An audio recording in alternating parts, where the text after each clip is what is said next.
আমার ১ বছরের রিলেশন ছিল আমার কাজিনের সাথে। আমার ১ম প্রেম, আমার ১ম মোহ। আমি তাকে নিঃস্বার্থভাবে ভালোবাসলেও সে আমাকে ভালোবাসেনি। আমি তার কাছে টাইম পাসের একটা কারণ ছিলাম মাত্র। সে আমার দেহ চেয়েছিল, কিন্তু আমি রাজি হইনি বলে ব্রেকআপ করে দেয়।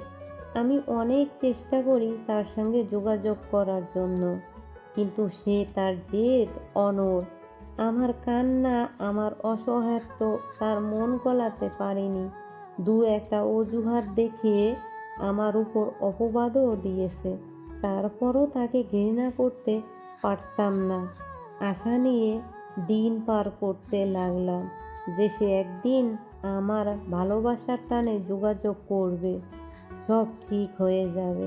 কিন্তু একদিন শুনতে পারি সে নাকি হঠাৎ করে ঢোক গিলে গলা ভেজায়, গলা ধরে আসে, নিজেকে তটস্থ করে ফের বলা শুরু করে। কাউকে না জানিয়ে বিয়ে করে বাড়িতে বউ নিয়ে আসে।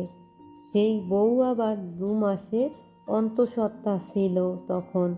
তাই সবাইকে জানিয়ে দেয় তাদের বিয়ের কথা। সেই দিন আমার সব স্বপ্ন, সব আশা ভেঙে চুরমার হয়ে যায়। গলায় আটকে থাকা কান্নাটা এবার সশব্দে বেরিয়ে আসে। আর কোনো কথা বেরোয় না মুখ দিয়ে। আবিদের কি জানি হলো, আকস্মিক লাবণীকে চমকিয়ে দিয়ে হালকা করে জড়িয়ে ধরে। থমকে যায় মানবীর হৃৎপিণ্ড, ভাষা হারিয়ে স্তব্ধ হয়ে রয়। চোখের পানিটুকু আর ঝরতে চায় না। আবিদের চোখ দুটো শীতল হয়ে আসে। আশ্বস্তকরণের নিমিত্তে শুধু বলে, বাবাকে বলো কাল পরশু তোমাদের বাড়িতে ঘটক পাঠাবো। আবার নাকচ করে দিও না। আমি বেকার ভেবে আমি খুব বেশি দিন বেকার থাকবো না। এতদিন শুধু তোমার জন্য জয়েন করিনি। আমি তোমার অতীত নিয়ে কোন প্রশ্ন তুলব? তুমি শুধু আমার হয়ে যাও, ট্রাস্ট মি। ঝগড়া, রাগ, অভিমান, ইনফ্যাক্ট রাগের মাথায় যদি তোমার গায়ে হাতও তুলি তবুও ঠকাবো না। দিন শেষে আবার সব ঠিক করে দেবো। তুমি শুধু বিয়েতে হ্যাঁ বলে দিও জান। বাঁধন আগলা করলো আবিদ। ফের বাইকে উঠে বসলো। লাবণী এখনো স্তব্ধ, বাকরুদ্ধ, হতবিহ্বল। কিন্তু স্ট্যাচুর মতো দাঁড়িয়ে থাকতে তো হবে না, তাই চুপচাপ উঠে বসে। কিন্তু বাকি রাস্তাটুকু দুজনের মাঝে একটা সিঙ্গেল ওয়ার্ডও বিনিময় হয় না। আজ শনিবার, সপ্তাহের প্রথম দিন। শেষ বিকেলে গধূলি রঙে আকাশ লাল বর্ণে আবেশিত। নিকিতার শ্বশুর শাশুড়ি এসেছে বহুদিন পর। সঙ্গে নিকিতাকেও নিয়ে এসেছে, তবে কারণ ছাড়া আসেননি। বালুকণা পরিমাণও অপরাধটুকু বিরাট বড় আকারে উপস্থাপন করেছেন সকলের সামনে। নিকিতা কিছু বলতে চেয়েও পারেনি, কারণ তার আগেই শাহনাজ বেগমের এলো পাথারি চড় থাপ্পড়ে ভেতর থেকে ভেঙে গুড়িয়ে গেছে। আফসানা বেগমের উপর থাকা রাগটা মেয়ের উপরেই ঢেলেছেন তিনি। এই নিচে হুলস্থুল পরিবেশ, কিন্তু সেখানে উপস্থিত নেই এক বান্দা। সে ছাদের কিনারে বসে পা দুটো ঝুলিয়ে রেখেছে। এর মধ্যে ছাদে শুকনো কাপড় চোপড় নিতে নৌমিতার চোখে ধরা পড়ল একটা সন্দেহজনক ব্যাপার। ভালো করে দেখেনি, তবে ধোঁয়াটুকু দেখে আন্দাজ করে নিয়েছে। নৌমিতা বিষময়ে কিংকর্তব্য বিমূঢ় বনে গেল। উষানের পাশে দাঁড়িয়ে ভ্রু কুঁচকে বলল, কি করছো কুষাণ ভাই? গোড়ার উপরে উঠে ড্যান্স করছি। ঝাঁঝালো স্বরে নমিতা বলে ওঠে। ফাজলামি করো না কুষাণ ভাই, তুমি সিগারেট খাও কবে থেকে? কুষাণ এমন একটা ভাব করলো যেন সিগারেট সে জীবনেও ছুঁয়ে দেখেনি। ধমকে সুরে বলে, গাধি, এটা কোন সিগারেট? এটা ভ্যাপ পেন। মুখ বাঁকায় নমিতা। সে যাই হোক, নিকোটিন তো তখনই জেঠিমাকে বলে দিব। হেরে গেল নমিতা। মুখটা বাংলার পাঁচের মতো করে প্রস্থান করলো। কুষাণ আগেই জানতো এভাবে ছাদে বসে সিগারেট খেতে গেলে ধরা পড়ে যাবে, তাই বুদ্ধি করে ভ্যাপ প্যান্টটা সঙ্গে করে নিয়ে এসেছে। বেশ কিছুদিন ধরে জমি রেজিস্ট্রি অফিসে যাতায়াত করতে হচ্ছে ওর।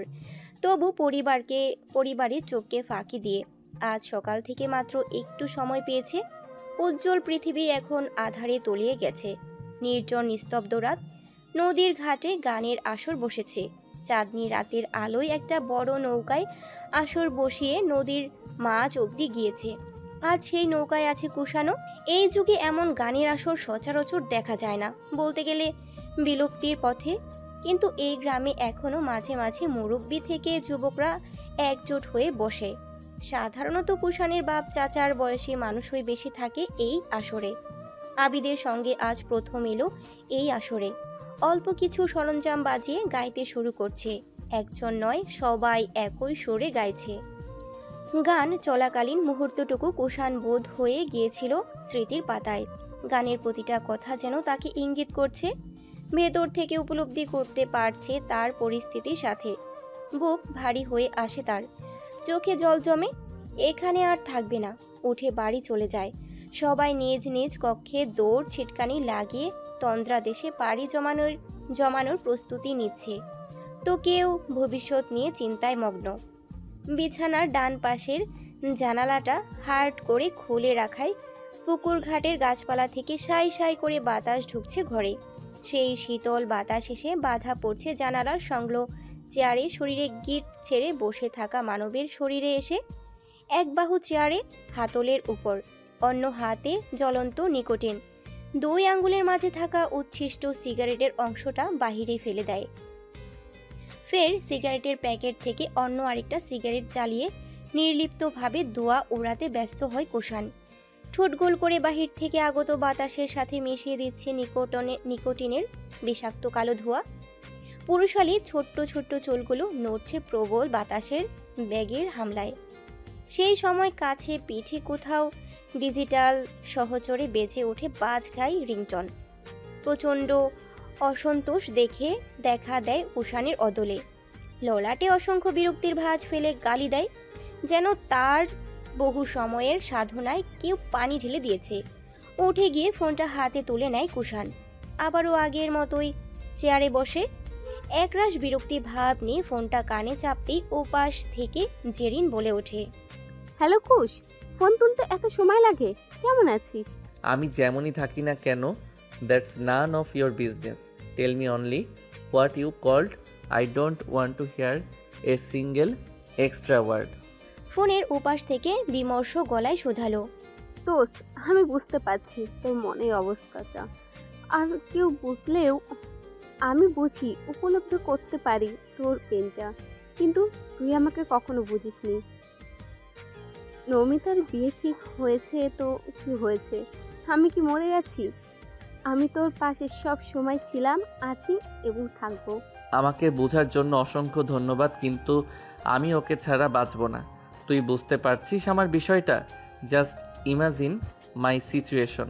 আকুতি ভরা টলটলে কণ্ঠে জেরিন বলে, I can feel your pain and love you very much. আমার পুরো কথা জাস্ট একবার শুন কুশ, প্লিজ একবার।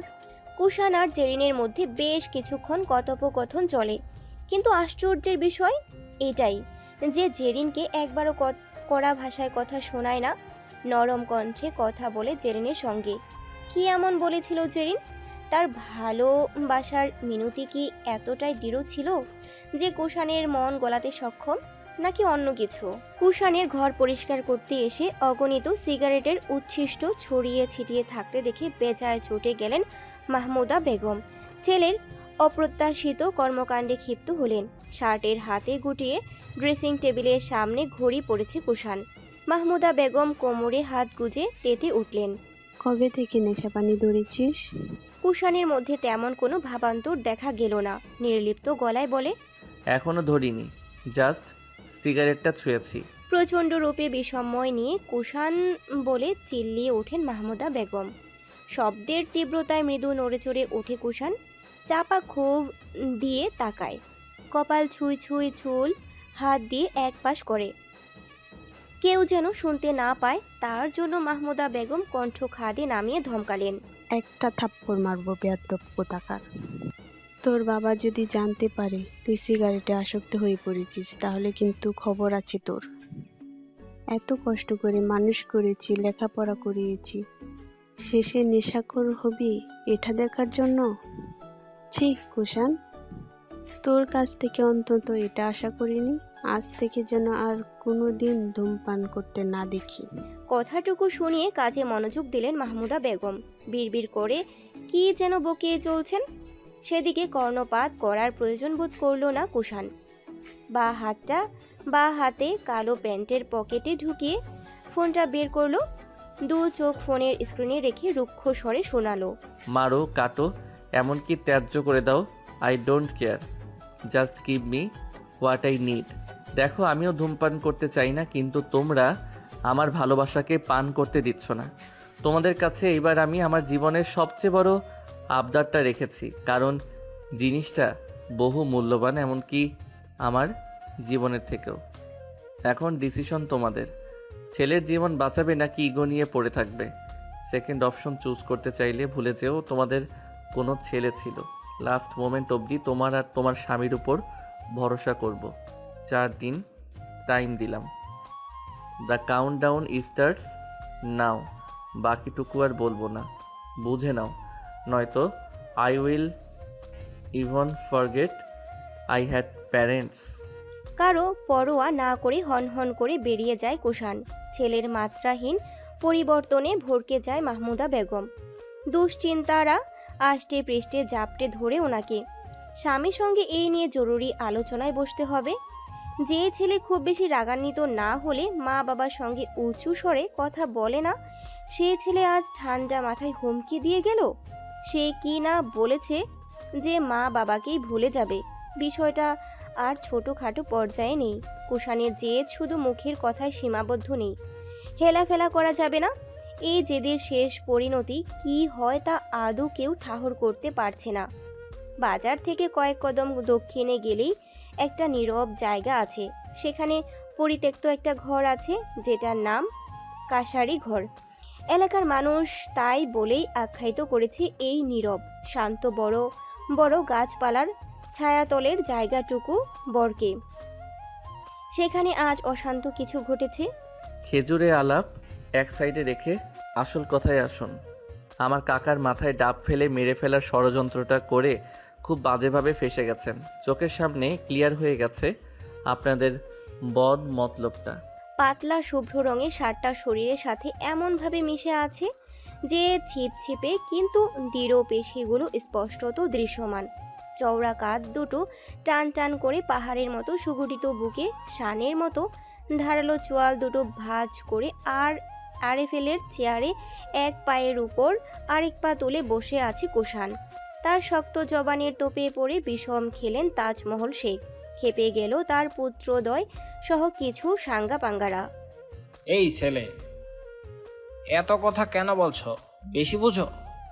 দুদিনের ছেলে হয়ে আমার সাথে টক্কর দিতে নেমেছ? তোমার কাকা আছে না এখানে? ও কথা বলবে। তুমি কেন মাঝখানে ঢুকছো? কতটুকুই বা জানো আমার সম্পর্কে? প্রথমত জেনে রাখা ভালো, সংখ্যাটা 24 বছর 5 মাস 16 দিন হবে, 2 দিন নয়। দ্বিতীয়ত আপনার সম্পর্কে জানতে ইন্টারেস্টেড নয়, তবে এতটুকু মনে আছে আপনি আমার বাবা চাচাদের চাচাতো ভাই হন। ভবিষ্যতে কখনো যদি আগ্রহ জাগে তখন না হয় একদিন রেস্টুরেন্টে খাবার খেতে খেতে সব জেনে নেব। এখন আপাতত মোদ্দা কথায় আসি। আমার কাকার জমি তিনি বিক্রি করতে চাইছেন, এটা নিয়ে আপনারা অহেতুক ঝামেলা করছেন কেন? নাজিম তরফদার কেবল হা হয়ে দেখছেন ভাইপোর বিচক্ষণতা। যদিও সে অবাক করা ভাবটা সকলের সামনে প্রকাশ করছেন না, তবে ভেতরে ভেতরে অবাকের সপ্তম আসমানে চলে গেছেন। সামনে বসে থাকা তাজমহল শেখের উগ্র ছেলে তামিম তার উগ্র ভাষায় বলে ওঠে, কারণ আছে কুষাণ, ওইটা আমার দাদার জমি ছিল এবং সেই জমির দলিলও আমরা দেখতে পারবো। তোর কাকার দলিল ভুয়া। আমার দাদা ওই জমি বিক্রি করেনি। অতদিন যাবৎ ভুয়া দলিল দেখিয়ে আমাদের জমি আত্মসাৎ করে চলেছে, আর খোঁজ খবর রাখিনি বলে ভোগ করতে পারছে, কিন্তু আর নয়। আমরা আমাদের জমি ফেরত চাই। সোজা পথে কাজ না হলে পথ বাঁকা করতে হয়। এটা এই তামিম শেখ দুবার ভাববে না। অপরিচিত কারো কাছে তুই ডাকটা বড়ই তিক্ত লাগলো কানে। যতই সম্পর্ক থাকুক না কেন, ডাকটা তো ছিল রাগের স্বরূপ। কুষাণ মুখ খোলার আগেই নাজিম তরফদার সরব হলেন। ফালতু কথা বলবি না তামিম। আজ থেকে প্রায় 10 বছর আগে চাচা যখন জুয়া খেলে ধারের দেনায় ডুবেছিল, তখন সেই সব টাকা শোধ করতে আমার কাছে জমিটা বিক্রি করেছিলেন। এমনকি তোদের ওই গোয়ালঘরে বসে আমি তোর বাবার সামনে 5 লক্ষ টাকা গুনে গুনে তোর দাদার হাতে দিয়েছি। রাস্তার পাশে জমি ছিল বলে দামটাও চড়া ছিল। চাচা শিক্ষিত মানুষ ছিলেন, নিজেই জমিটা আমার নামে রেজিস্ট্রি করেছিলেন। সেই দলিল এখন ভুইয়া হয় কি করে? তাহলে জুয়া চুরিটা কে করেছে? মুখ বেঁকিয়ে বিদ্রুপ করে হাসে তাজমহল শেখ ও তার সাঙ্গুপাঙ্গুরা। ভেতরে ভেতরে ভয়ে দুশ্চিন্তায় জর্জরিত নাজিম তরফদার। সামনে নৌমিতার বিয়ে, এই সময় গন্ডগোল বাঁধলে মহাবিপদ। অর্থ সম্পদের লোভ সবচেয়ে বড় লোভ। এই যুগে নিজের বাপকেও জমির জন্য মামলার আসামি করতে দুবার ভাবে না। প্রতিদিন অহরহর আপন ভাই হয়ে ভাইকে জুলুম নির্যাতন করে চলেছে সম্পদের জন্য। সেখানে এই সম্পর্কটা তো কত দূরের। টাকা দিয়েছিলেন তার কোনো প্রমাণ আছে? আব্বা, তুমি দেখেছিলে? পরিষ্কারভাবে নাকচ করেন তাজমহল শেখ। না, আমি কোনো টাকা পয়সা দিতে দেখি নাই। দেখবো কেমনে? আব্বা তো জমিই বেচে নাই। কুষাণ এবার পায়ের উপর থেকে পাটা নামালো, বুকের বাঁধন ঢিলে করে বেশ অনেকটা ঝুঁকে বসলো। মাথা ঠান্ডা রাখার চেষ্টা করছে, ঠোঁটে তার বাঁকা হাসি দোল খাচ্ছে। মেঘমন্দ্র স্বরে প্রত্যুত্তর করলো, ওকে ফাইন, মেনে নিলাম আপনাদের কথা। টাকার লোভে মানুষ মানুষকে জ্বালিয়ে দিতে পারে, খুন করতে পারে, এমনকি আপন বাবাকেও পঙ্গু বানিয়ে দিতে পারে। সেখানে 2-4টা মিথ্যা কথা আর এমন কি? ফসল ঘরে তোলা অবধি ওয়েট করুন, আর নাবালক শিশুদের মতো আড়াল থেকে কোপ মারাটাও স্টপ করুন। আমি নেমে পড়লে কিন্তু কোমরে গামছাটা শক্ত করেই বাঁধবো। বাই দ্য ওয়ে, এই ঝামেলার মেইন কালপ্রিট, আপনার আদমরা পঙ্গু বাপটা কোথায়? তাকে ছাড়া এই বিচার সভাটা ঠিক জমছে না। তাজমহল শেখ তেতে উঠল। সাবধানে কথা বলো। মুখ খন্দরে তোর লেকচার শুনতে শুনতে কানে পোকা মরে যাচ্ছে। ফসল ঘরে তোলা অবধি কেন? আর একদিনও সময় দেব না। আমাদের লগে লাগতে আসিস না। সামনে তোর কাকাত্ত বোনের বিয়ে না? সেই বিয়ে কিন্তু দিতে পারবি না। আর রইল ফসলের কথা, ফসল ঘরে কেন কাটতেই পারবি না। এর আগেই ফসলের মায়েরে বাপ করে দিব। অট্ট হাসিতে ফেটে পড়ল চারপাশ। কুষাণ ঠোঁট জোড়া বাঁকা হাসি দোল খাচ্ছে। নাজিম তরফদারকে হাতের ইশারায় থামিয়ে দিল। এবার মুখ্যম চালটা প্রয়োগ করলো নিখুঁতভাবে। সারাদিন কুটকাচালি না করে মাঝে মাঝে আইন নিয়ে একটু গবেষণা করবেন। বাংলাদেশ দণ্ডবিধি 1860 অনুযায়ী ধারা 427, ধারা 435, ধারা 747 এবং ধারা 379 বা 380, এগুলো কাইন্ডলি গুগলে সার্চ করে জেনে নেবেন কি কি শাস্তি বিধান উল্লেখিত আছে। হাতে একদমই সময় নেই, অনেক কাজ পড়ে আছে। তাহলে এই কথাই রইল, আজ বরং আসি। নাজিম তরফদার ও কুষাণ উঠে দাঁড়ালো ব্যস্ত ভঙ্গিতে। ওদিকে তারা পরিস্থিতি বেগতিক করার জন্য এক একজন এক এক রকম হুমকির বুলা শোনাচ্ছে। বাচ্চা পোলাপানির হুমকি কানেও তুলল না কুষাণ। দরজার কাছে এসে আবার উল্টো ঘুরে দাঁড়ালো। নাজিম তরফদার ভয় পাচ্ছেন ভীষণ। কুষাণের আবার ঘুরে দাঁড়ানোতে শুকনো ঢুক গেলেন। সাধারণত সবার ধারণাকে ভুল প্রমাণিত করে কুষাণ স্মিথ হাসল, বলল, বিয়েতে দাওয়াত রাখবেন, কার্ড দিয়ে দাওয়াত দেওয়া হবে, তবে স্পেশালি আমার তরফ থেকে জানিয়ে গেলাম। আসবেন সবাই, দোয়া করবেন আমার বোনের জন্য। আসি। বলে হনহন করে দাপটের সঙ্গে বেরিয়ে গেল কুষাণ। নাজিম তরফদারও কুষাণের পথ ধরেই চলে গেলেন। বাইকে চড়ে কিছু পথ পেরোতেই কুষাণ বলল, কাকা, এদের আমার মোটেও সুবিধার মনে হচ্ছে না। যারা সম্পত্তির লোভে নিজের বাপকে পঙ্গু বানাতে পারে তাদের আর যাই হোক ভরসা করা যায় না। এই জন্যই চুপ করেছিলাম এতক্ষণ। ভাগ্যিস তুই ছিলি আমার পাশে। যেভাবে তুই দক্ষতার সাথে কৌশলে ব্যাপারটা হ্যান্ডেল করেছিস, তোর মধ্যে আমি আমার সাহসী বাপকে খুঁজে পেয়েছি। কিন্তু নিমুর বিয়েটা সুস্থভাবে দিতে পারবো কি না বুঝে উঠতে পারছি না। নিজের প্রশংসা শুনলে কার না ভালো লাগে? সবারই ভালো লাগে একটু মিষ্টি করে হেসে সেটা প্রকাশ করে। কিন্তু কুষাণের বেলায় কিছুই হলো না। মুখবয়ব একটু নরম হয়েছে, তাছাড়া আর কোনো পরিবর্তন হয়নি। চট করেই যেন তার মাথায় নতুন বুদ্ধি খেলে গেল। শাফিনদের বাসা আমাদের বাসা থেকে কতটুকু দূরত্বে হবে? নাজিম তরফদার বললেন। আনুমানিক 3 কিলোমিটার হবে। তাহলে বিয়ের আয়োজন আমাদের বাসাতেই হোক। সচকিত হলেন নাজিম তরফদার। এমন কিছু শুনবেন ভাবতে পারেননি। কুষাণ বলল, দেখো, আমাদের বাসা থেকে হলে দুটো প্রফিট পাবে। এক, এদের ভয়ে সারাক্ষণ দুশ্চিন্তায় থাকতে হবে না। দুই, পাত্রপক্ষের যাতায়াতের সুবিধাও হবে। এখন আমাদের বাসা কমপ্লিট, বাসায় ভাড়াটিয়া এখনও ওঠেনি, বিয়েটা দিতে সুবিধাই হবে। কুষাণের হঠাৎ করে নমিতার বিয়ে নিয়ে সিরিয়াস হয়ে গেছে। খুব করে যেন চাইছে নমিতার বিয়েটা তার পছন্দের মানুষের সাথেই হোক। ভাইয়ের ছেলের বিচক্ষণতা, কৌশলী বুদ্ধিমত্তা দেখে মুগ্ধ হলেন নাজিম তরফদার। তোর বুদ্ধিটাই ভালো হবে, এখানে থেকে রিস্ক নেওয়াটা ঠিক হবে না। আজই বাড়ি গিয়ে সবাইকে সব খুলে বলো। আর ওই জমিটা আপাতত বিক্রি করব না, পশ্চিমেরটা বিক্রি করব। আমাদের কোনো জমি আছে? হ্যাঁ আছে তো, পুরোটা বিক্রি করেনি তোর বাবা, 3 ভাগের 1 ভাগ রয়ে গেছে। বাকিটুকু বিক্রি করে চাকরি নিয়েছিল আর বাসা করার কাজে লাগিয়েছিল। কুষাণ কিছুক্ষণ থ মেরে থেকে আওড়ালো। জমি বিক্রি না করলে হয় না কাকা? তপ্ত নিঃশ্বাস ফেললেন তিনি। তুই তো জানিস কবেই ব্যবসা ছেড়ে দিয়েছি। হাতে যা আছে আর কৃষি থেকে যা পাই তা দিয়ে চলে ফিরে খেতে পারি। নিমুর বিয়েতে তো কম খরচ হবে না, এত টাকা আমার হাতে নেই। কুষাণ বাইকের স্পিড কমায়, শান্ত কণ্ঠে বলে, এখন জমি বিক্রির ঝামেলাটা স্থগিত রাখো। প্রয়োজনে বাবার কাছ থেকে টাকা ধার নাও, পরে না হয় দিয়ে দিও। তোর বাবার কাছে এখন টাকা পয়সা কোথা থেকে আসবে? শহরে পানীয় কিনে খেতে হয়। ঢাকা শহরে জমি রেখে বাসা করে ওর হাতেও হয়তো টাকা পয়সা নেই। আমি বাবার সঙ্গে আলাপ করে দেখছি। কাশারি ঘরের এখান থেকে ফিরে ব্যাগপত্র গোছাতে ব্যস্ত হয় কুষাণ। ফ্যান চলছে ফুল স্পিডে, পুরুষালী মুখশ্রী জোরে কঠিনতা। অমনি নমিতার আগমন। কুষাণ ভাই, এই নাও তোমার কফি। কুষাণ তাকায় না, সে তার নিজের মতো শার্ট প্যান্ট ও প্রয়োজনীয় জিনিসপত্র গোছাতে ব্যস্ত। নমিতা প্রশ্নসিদ্ধ দৃষ্টি মেলে তাকায়, ভ্রজোড়া কুঞ্চিত করে শুধায়, কি হলো, কথা বলছো না কেন? এই নাও তোমার কফি, ঠান্ডা হয়ে যাচ্ছে তো। পরে আবার ধমক দিয়ে বলবে ঠান্ডা কফি এনেছিস কেন? কফিটাও ঠিকঠাক বানাতে পারিস না, অকর্মা ব্লা ব্লা ব্লা। তবুও সাড়া ফেলল না কুষাণ।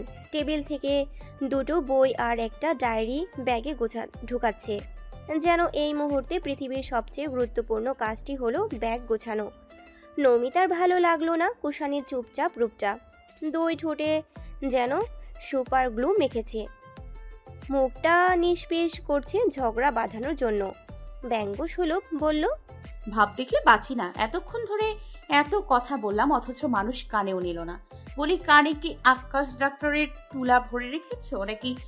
এতদিন ধরে বাড়িতে আছো বলে গার্লফ্রেন্ড রাগ করেছে। বেচারি মনে হয় দেখা করতে না পারার দুঃখে দেবদাস হয়ে বনে জঙ্গলে ঘুরে বেড়াচ্ছে। একা একাই হাসলো সে। কুষাণ কোনো প্রতিক্রিয়া দেখালো না।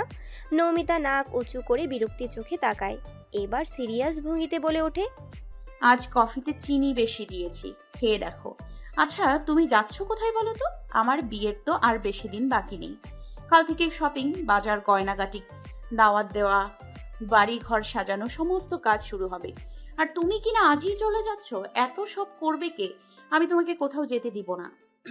পুরুষ্ট হাত দুটো থেমে যায়। কনুইয়ের কাছে রগগুলো স্ফুর্তি হয়ে উঠছে। ধৈর্যচ্যুত হয় কুষাণের। কোনো পূর্বপাশ ছাড়াই তার আকস্মিক ঝড়ের গতিতে একটা অঘটন ঘটিয়ে ফেলে। ব্যথায় বলে মৃদু শব্দ করে নমিতা। আচমকা ধাক্কায় টাল সামলাতে না পেরে দেওয়ালে বাড়ি খায়। কুষাণ 2 হাত দেওয়ালে চেপে ধরে রেখেছে। কুষাণের উষ্ণ শ্বাস টের পাচ্ছে নমিতা। ক্ষুণ্ণ হয় দূরত্ব। তোকে কফি আনতে বলেছি। কেঁপে ওঠে পেলব কায়া।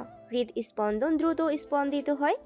নমিতা ভয়ে ভয়ে বলল, কাইফা তখন কফি বানাতে বলেছিল, তাই আমি। ব্যাখ্যা বিশ্লেষণ শুনতে চেয়েছি, শুধু ইয়েস অর নোতে জবাব দে। না।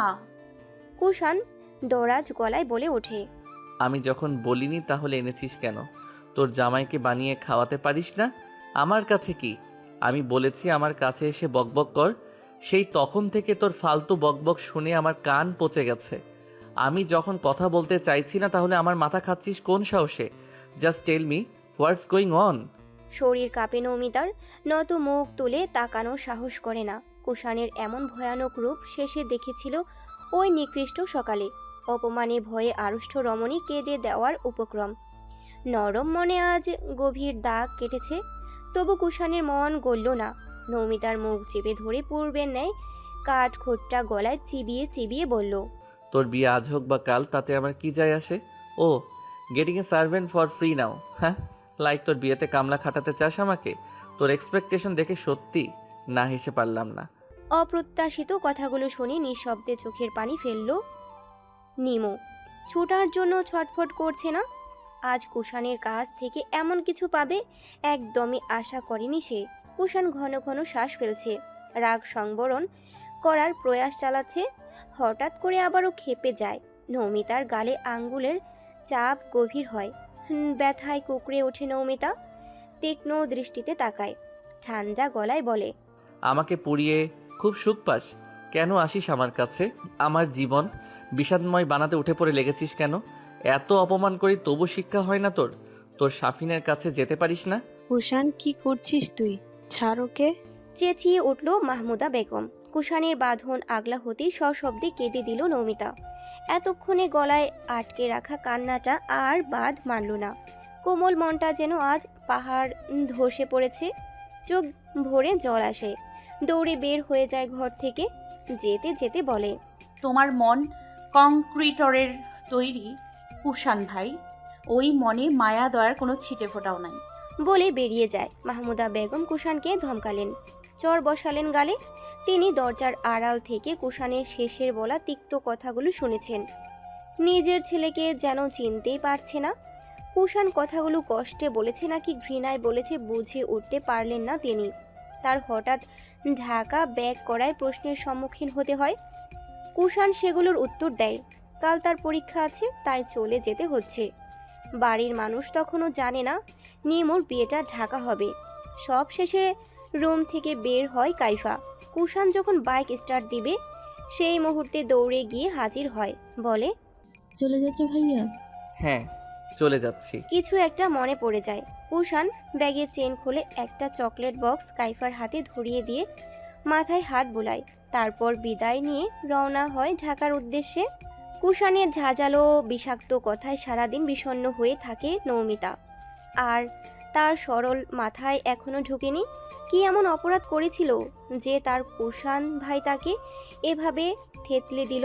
মাঝে মাঝে যখন স্নেহ করে মনে হয় আপন ভাই, আর কখনো এমন ব্যবহার করে যে মনে হয় দুঃসম্পর্কের কেউ। কোনো কারণ ছাড়াই এমন নির্মমভাবে আঘাত করলো। বোনের বিয়েতে কাজ করলে মানুষ চাকর হয়ে যায়, এ কথা আজ প্রথম কারো মুখে শুনল নৌমিতা। এখন আর চোখের পানি আসে না, আসে কেবল বুকের ভেতর তীক্ষ্ণ কষ্টের খোঁচা। স্মৃতির তিক্ততা চেপে ধরে মাথা। নিজেকে সামলে নেওয়ার চেষ্টা করে সে। আসরের আজান পড়ে গেছে। দিন যেমন মরিয়া হয়ে অপেক্ষা করে রাতের ছায়ার জন্য, তেমনি নৌমিতা অপেক্ষা করছে শাফিনের কণ্ঠ শোনার জন্য। পুকুর ঘাটে পা দুলিয়ে চুপচাপ বসে আছে। পাশ দিয়ে হেঁটে যাচ্ছিল ফিরোজ। আজ ফিরোজ এসেছে শ্বশুরবাড়িতে। আফসানা আর নিকিতা তো আগেই এসে পড়েছে। ফিরোজ ঠাট্টা মিশ্রিত গলায় জিজ্ঞেস করে, কার কথা ভাবছেন আমার শালিকা? আকস্মিক গলার স্বরে চমকে ওঠে নৌমিতা। মুখে এক ফাঁপা হাসি টানে, থমথমে কণ্ঠে বলে দেয়, কই না তো, কারো কথা ভাবছিলাম না। মিথ্যে বলো না নিমো, তোমার চোখে মুখে দেখে স্পষ্ট বোঝা যাচ্ছে তোমার মন খারাপ। কিছু কি হয়েছে? ফিরোজ নৌমিতার ফুপাতো ভাই হলেও কখনো তুই করে ডাকেনি তাদের। ছোট থেকেই তুমি সম্বোধন করে আসছে। নৌমিতা একগাল হেসে বলল, তেমন কিছু না ভাইয়া, এমনি ভালো লাগছে না কিছু, তাই একা একা বসে আছি। অমনি কল আসে নৌমিতার ফোনে। ফোনের স্ক্রিনে চোখ পড়তে দেখে শাফিনের নাম্বার। ফিরোজ মুচকি হাসে বলে, কথা বলো শালিকা, আমি যাই। তোমার আপু নাকি আজ পিঠা বানাচ্ছে, জামাই আপন উপভোগ করে আসি। নৌমিতা কিঞ্চিত লজ্জায় মাথা নোয়ায়। ফিরোজ যেতেই কল রিসিভ করে। ফোনটা কানে ঠেকাতে ওপাশ থেকে ভেসে আসে পুরুষালী স্বর। কি করছো? নমিতা ধীরজ গলায় উত্তর দেয়। কিছু করি না, বসে আছি পুকুর পাড়ে। তুমি কি করছো? শাফিন তাচ্ছিল্য করে হাসে, বিদ্রোহ মিশ্রিত কণ্ঠে বলে ওঠে। সঙ্গে কি আছে? নিশ্চয়ই তোমার চাচাতো ভাইটা। ভালো, পুকুর পাড়ের জায়গাটা অনেক সুন্দর, প্রেম করার জন্য। এই যা, আমি আবার কলে ডিস্টার্ব করে ফেললাম না তো? নমিতা ঝট করে দৃষ্টি ফেলে পুকুরের জলে, তাজ্জব বনে যায়, সম্ভিত কণ্ঠে বলে। কি যা তা বলছো? কুষাণ ভাই আসবে কই থেকে? সে আজ দুপুরে ঢাকা চলে গেছে। আর কুষাণ ভাইয়ের সাথে প্রেমের কি সম্পর্ক? কি সব আবোল তাবোল বলছো তুমি? হঠাৎ শাফিন রেগে যায়, রুদ্ধ কণ্ঠে গর্জে ওঠে। একদম নাটক করবি না আমার সাথে, ছলনা করার চেষ্টাটাও করবি না। কাল যে ভিডিও আপলোড করলি, বল বাইকে করে কোথায় ঘুরতে গেছিলি? কোথায় সময় কাটাতে গেছিলি তোরা? বুকে প্রচণ্ড মোচড় দিয়ে ওঠে নৌমিতার, যতটুকু সম্ভব নিজেকে শক্ত করে রাখে, সমস্ত সাহস জড়ো করে উত্তর দেয়। কোথাও ঘুরতে যায়নি, কুষাণ ভাইয়ের বাইকে করে কলেজে গিয়েছিলাম। তার জন্য তুমি আমার সাথে এভাবে কথা বলতে পারো না, ব্যবহার সংযত করো। শাফিন আরও কঠিন হয়, পূর্বের ন্যায় তেজি কণ্ঠে বলে। অনেক সংযত করছি, আর সংযত করব না বল? আর টলারেট করতে পারছি না। তোর ভাই চলে গেছে বলে মন খারাপ হচ্ছে নাকি? কিরে, কথা বলছিস না কেন? নৌমিতা বুঝে পায় না কি বলবে, সমস্ত কথা তার মাথার উপর দিয়ে যাচ্ছে, যেন অবাকের চূড়ান্ত সীমানায় দাঁড়িয়ে তীরের আঘাত সহ্য করছে। গলা ধরে আসছে বারবার, কথা বেরোচ্ছে না। এতক্ষণে চোখের কোনাকুনিতে পানি চলে এসেছে। শাফিনের তেজ এবার কিছুটা কমে আসে। তুমি ওর সাথে পিকনিক স্পটে ঘুরতে যাও, বৃষ্টিতে ভিজো, সবসময় ওর সাথেই থাকো, ঝগড়া করো, মারামারি করো, একে অপরের কাছাকাছি আসো। আর কত সহ্য করবো আমি? আর কত? অন্য একটা ছেলে কেন তোমাকে ছুবে? মানুষ নিজের চোখে যা দেখে তার চেয়ে বেশি ঘটে। জানি না আর কি কি করেছো তোমরা। ঠিক শাফিন, ও আমার বড় ভাই হয়। আমরা ব্যাপারটাকে কখনোই নেগেটিভলি নেইনি না, তো আমাদের মনে ওরকম কোনো অনুভূতি আছে। তুমি যেমন অশালীনভাবে বিশ্লেষণ করছো এমন কিছুই নয়। স্বাভাবিক ব্যাপারটাকে অস্বাভাবিক বানিয়ে কত কিছুই না বলে ফেলছো তুমি। তিল থেকে তাল বানিয়ে ভাই বোনের সম্পর্ককে বিশ্রী অপবাদগুলো ঠিক কি কারণে দিচ্ছ জানতে পারি কি আমি? উপাস থেকে শাফিন শুলের মতো তীক্ষ্ণ কণ্ঠে শোনালো। সিরিয়াসলি? এটা কোনো ভাই বোনের সম্পর্ক? নষ্টামি করার আর জায়গা পাও না? আকাশ ভেঙে পড়ল নৌমিতার মাথার উপর, বজ্র কণ্ঠে গর্জে উঠল। চুপ করো শাফিন, আই সে স্টপ। আর একটাও বাজে কথা বলো না। আমি মোটেও বাজে কথা বলছি না, তুমি যেমন তোমাকে সেটাই বলছি। নয়তো তোমার মুখে সবসময় ওর কথা থাকবে কেন? আমার সাথে বিয়ে করবে আর ভালোবাসবে অন্য কাউকে, অন্যের হাত ধরে ঘুরবে, অন্যের বাইকে করে ঘোরা বেরোবে, অন্যের থেকে গিফট নেবে, কাছে আসবে, এসব আমি কখনোই মেনে নিব না। মনের অজান্তেই টুপ করে 2 ফোঁটা পানি পড়ল গাল বেয়ে, একে একে বেসামাল হতে থাকে সেই অশ্রুকণারা। নৌমিতা বারবার বোঝানোর চেষ্টা করেও এক চুলো নড়াতে পারছে না। অভিমানী শক্ত গলায় সাফ সাফ জানিয়ে দেয়।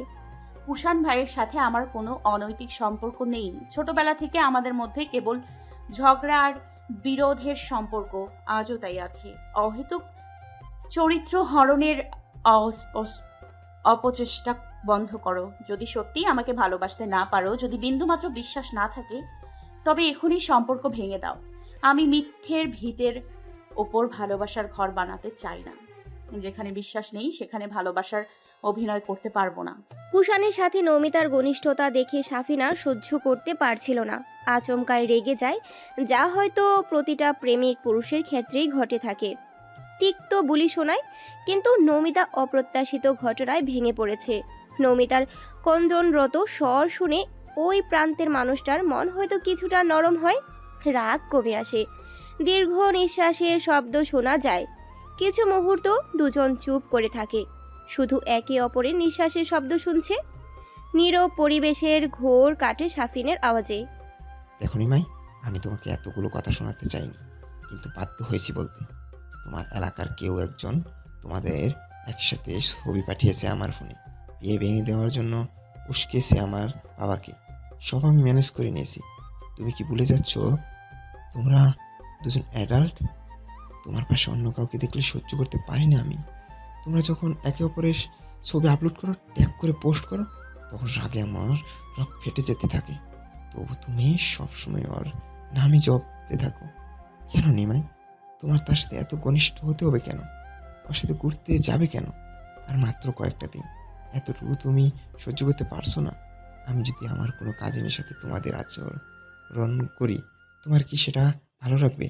কথা বলো নৌমিতা। নমিতার কান্নার ঝড় একটু একটু করে স্মিত হয়ে আসে। মনে মনে ভাবে শাফিনের বলা কথাগুলো সত্য, যে কারোই রাগ হবে, অভিমান হবে, এটাই স্বাভাবিক। সব প্রেমিক পুরুষই মানতে নারাজ এই ব্যাপারগুলো।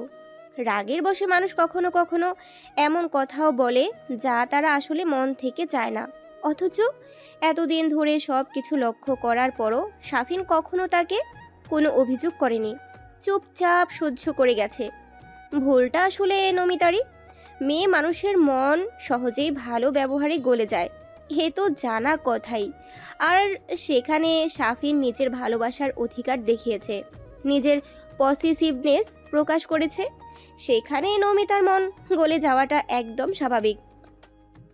অনুতাপের অন্ধকারে ধীরে ধীরে ভরে যায় তার চারপাশ। নমিতার আবারও কান্না পায়। শাফিন কণ্ঠে অসহায়ত্ব ফুটিয়ে বলে, আমার এসব একদম সহ্য হয় না নিমাই। তুমি ওর থেকে সবসময় দূরে থাকবে, এটাই চাই আমি। আর এই সামান্য ভুল বোঝাবুঝির জন্য বাইরের কোনো থার্ড পার্সনের কারণে তুমি বিয়ে ভেঙে দেওয়ার কথা বলছো?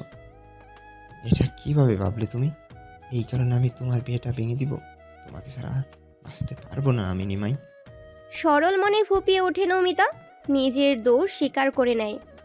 আই এম সরি শাফিন, আমি আসলে বুঝতে পারিনি মনের অজান্তেই তোমাকে এতটা হার্ট করে ফেলেছি, এতটা কষ্ট লুকিয়ে রেখেছো তোমার মনে। আমি আর কখনো তোমার কথার অবাধ্য হব না। আবারও ফোপাতে থাকে। শাফিন একটু ভালো আচরণ করে নমিতার কান্না থামানোর চেষ্টা করে। নমিতাকে স্বাভাবিক হওয়ার জন্য সময় নেওয়ার নাম করে কল কেটে দেয়। কাইফা এসেছিল কাল সকালে সবাইকে ঢাকা যেতে হবে খবরটা জানাতে, কিন্তু নমিতার কথার অঙ্গিতে বুঝতে পেরেছে কেউ তার ভাইয়ের নামে কুৎসা রটানোর চেষ্টা করছে। সে এতটাও অবুঝ না যে বোঝেনি কী নিয়ে কথা হচ্ছিল এখানে। মুহূর্তেই মন খারাপ হলো তার, কেন জানি ভালো লাগেনি বিষয়টা। সে তার ভাইকে অসম্ভব ভালোবাসে, তাই কেউ যদি তার ভাইয়ের নামে উল্টো পাল্টা কিছু বলে তাহলে তাকে সে দু চোখে দেখতে পারে না, মন থেকে ঘৃণা করে। কিছু বলো না কাইফা, যেভাবে এসেছিল সেভাবেই চলে গেছে। শাফিন কলটা কেটেই হো হো শব্দ করে হেসে দেয়। ড্রিম লাইটের আলোয় নাক ডোবায় নগ্ন মেয়েলি গলার ভাঁজে। মেয়েটার মুখেও বাঁকা হাসি। একই ছাদের নিচে দুজন নরনারী। মেয়েটা বলে উঠল, অভিনয়টা কিন্তু দারুণ ছিল সুইটার। বেচারি সব বিশ্বাস করে নিয়েছে। মুখ তুলে মেয়েটার গালে স্লাইড করতে করতে বলে, আমার সঙ্গে পাঙ্গা নেওয়া এতটাও সহজ না। বিয়ে ভাঙার জন্য হুমকি দিয়েছে ওই টুসান নামের লিপিপুটটা। বিয়েটা আমি করেই ছাড়বো, কিচ্ছু করতে পারবে না ও আমার। কিন্তু আমার এসব ভালো লাগে না। ওই গাইয়া ভূত তোমার বউ হবে, তোমার ভালোবাসা পাবে। আমি কিছুতেই সহ্য করতে পারছি না, আমার কষ্ট হয় জান। মেয়ের হাতটাতে চুমু খায় শাফিন, বলে, বিয়েটা কেন করছি সেটা তুমি ভালো করে জানো। আমি শুধু তোমাকে ভালোবাসি আর কাউকে না। পরদিন সকাল 10টায় বাড়িতে সকলে রেডি হচ্ছে। নিকিতা জোরে জোরে ডাকছে, নিমু, চিরুনিটা কোথায়? কাইফা উত্তর দিল, আমার কাছে আপু, আসছি। নিলয় খুঁজে পাচ্ছে না তার ঘড়িটা, এর জন্য নৌমিতাকে দোষারোপ করছে। এক চোট ঝগড়া হয়ে যাওয়ার অবশেষে পেয়েছে। সকলে রেডি হয়ে চলে গেল রেল স্টেশনে। কলিং বেলের ঝনঝন শব্দে কাজের বুয়া জমিলা দরজা খুলে দেয়। নৌমিতারা একে একে ব্যাগপত্র নিয়ে ড্রয়িং রুমে ঢুকে পড়ল। রাত হয়ে গেছে বাসায় পৌঁছাতে। সোফায় গায়ে নিয়ে বসে পড়েছে সবাই। নতুন বাড়িটায় আভিজাত্যের ছোঁয়া, আধুনিক সব আসবাবপত্র। দেয়ালে টেক্সচারড পেইন্টের ওপর ঝুলছে আধুনিক চিত্রকলা। ঝকঝকে টাইলসের মেঝের উপর হালকা রঙের কার্পেট পেতে রাখা হয়েছে। ড্রয়িং রুমে জায়গা একটু বেশি, বড় সাইজের একটা সোফা সেট রাখা রুমের মাঝখানে। রুমের ডান পাশে ডাইনিং টেবিল, ঝকঝকে সাদা আর আকাশি রঙের পর্দাগুলো বেলকনি ভেদ করে আসা বাতাসে মৃদু নড়ছে। সোফা সেটের সামনে টিভির বাম পাশে দুটো অ্যাকোরিয়াম রয়েছে। সব কিছুতেই সুরুচিপূর্ণ ছোঁয়া আছে। চোখ জোড়ালো সবার। সৌন্দর্য মন্ত্রমুগ্ধের ন্যায় আকর্ষিত করে তাদের। তবে খুব একটা পরিপাটি নয়, কারণ কাজের মহিলা ফাঁকিবাজ। আর ওনারা তো বাসায় ছিলেন না। একটু রেস্ট নিয়ে নৌমিতা ওয়াশরুমে গেছে। মাহমুদা বেগম সোফায় শরীরে সবটুকু ভর ছেড়ে দিয়ে বললেন,